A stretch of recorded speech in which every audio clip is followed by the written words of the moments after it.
नमस्कार। राजनीतिक खबरों के सबसे दिलचस्प ठिकाने में मैं रूपेश मिश्रा आप सभी का स्वागत करता हूं। कांग्रेस पार्टी के लिए लंबे अरसे के बाद खुशी की खबर आई है। दरअसल जिस प्रकार से निकाय के जो चुनाव अभी हाल ही में संपन्न हुए हैं उसमें कांग्रेस पार्टी का प्रदर्शन बेहद अच्छा रहा है और सबसे ज़्यादा जो चिंता की बात है वो भारतीय जनता पार्टी के लिए है, क्योंकि जिस प्रकार से 12 जिलों के 50 निकायों पर जो चुनाव हुए उनमें से 32 जगहों पर कांग्रेस पार्टी ने अपना परचम लहराया। वही भारतीय जनता पार्टी की बात करें तो भारतीय जनता पार्टी 12 जगहों पर सिमट गई।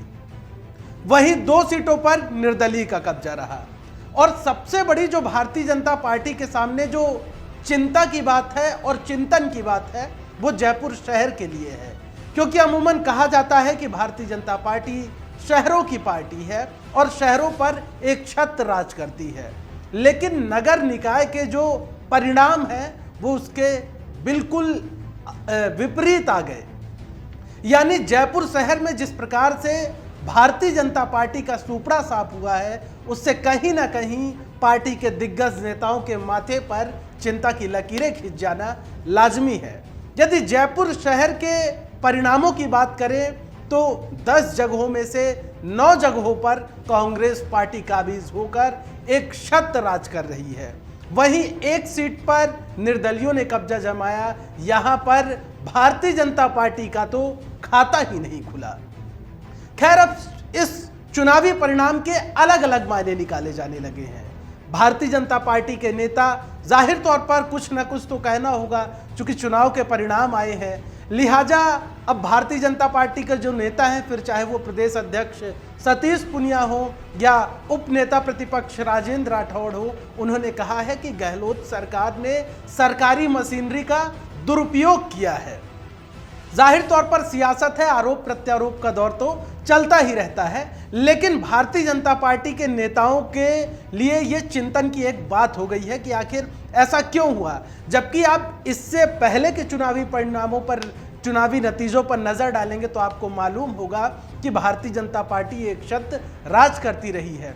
लेकिन जब इस बार के जो चुनावी परिणाम आए वो जाहिर तौर पर बिल्कुल उल्टे साबित हुए। अब कांग्रेस के बेड़े में ये खुशी आई तो जाहिर तौर पर इसके अलग अलग मायने निकाले जाने लगे और कहा जा रहा है कि इन चुनावों में जो सियासी विश्लेषक हैं उनका ये कहना है कि इन चुनावों में जो पायलट के साथ जो बागी विधायक थे उनका जो प्रदर्शन रहा वो बेहद उम्दा रहा। डी कुम्हेर से पूर्व मंत्री विश्वेंद्र सिंह के क्षेत्र में देखिए, वहां पर उन्होंने तमाम निर्दलीय प्रत्याशियों को चुनावी रण में उतारा और अब 8 की 8 सीटों पर एक छत्र कब्जा किया। इसी के साथ यदि दौसा की बात की जाए तो दौसा पर भी मुरारी लाल मीणा ने अपना अच्छा दबदबा दिखाया।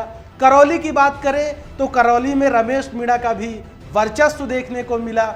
वहीं बात की जाए बांदीकुई की तो बांदीकुई में भी गजराज खटाना ने अच्छा प्रदर्शन किया। विराटनगर में इंद्राज गुर्जर का भी आप प्रदर्शन देखिए। यानी कहा जा रहा है कि कुल मिलाकर जो पायलट के साथ जो विधायक बागी हुए थे उन विधायकों का प्रदर्शन निकाय चुनाव में बेहद अच्छा रहा है। यानी साफ है कि इन विधायकों की क्षेत्र में अच्छी पकड़ है।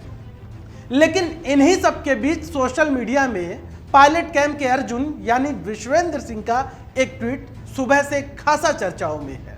दरअसल विश्वेंद्र सिंह ने एक अखबार की कटिंग साझा की है और उस कटिंग के कैप्शन में जो उन्होंने लिखा है वो गौर फरमाने योग्य है। विश्वेंद्र सिंह ने कैप्शन में लिखा है कि अब कौन बागी है और कौन बाकी है ये आप फैसला स्वयं कर लीजिए। और सबसे बड़ी बात है कि जो सूबे के पूर्व प्रदेश प्रभारी अविनाश पांडे थे उनको विश्वेंद्र सिंह ने टैग भी किया हुआ है। यानी मतलब साफ है कि अब इस चुनावी नतीजों के मायने निकाले जाने लगे हैं कांग्रेस पार्टी में ही। कहा जा रहा है कि पायलट कैंप के विधायकों का जो प्रदर्शन इस चुनाव में देखने को मिला है वो सियासी गलियारे में एक दूर तलक बड़ा और सकारात्मक संदेश लेकर जाएगा। बहरहाल कुल मिलाकर कांग्रेस पार्टी के लिए ये अच्छी खबर है, लेकिन अब देखना ये होगा कि जीत का ये सिलसिला कांग्रेस पार्टी बरकरार रख पाती है या नहीं, क्योंकि भारतीय जनता पार्टी के कद्दावर नेता जाहिर तौर पर आत्ममंथन में लग गए होंगे कि इस हार के क्या कारण रहे।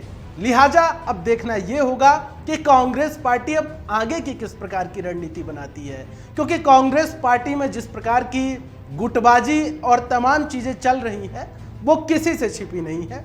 बहरहाल ये खुशी की बात है कि कांग्रेस पार्टी के परिणाम निकाय चुनाव में उनके लिए बेहद अच्छे रहे हैं, लेकिन ये जीत का सिलसिला कब तक जारी रहता है ये देखने वाली बात होगी। दोस्तों, राजस्थान की सियासत से जुड़ी हर छोटी बड़ी खबर पर द फैक्ट इंडिया की टीम की पैनी निगाहें बनी रहती हैं। हर बड़ी और लेटेस्ट अपडेट हम आपके समक्ष लेकर हाजिर होते रहेंगे। तब तक के लिए नमस्कार।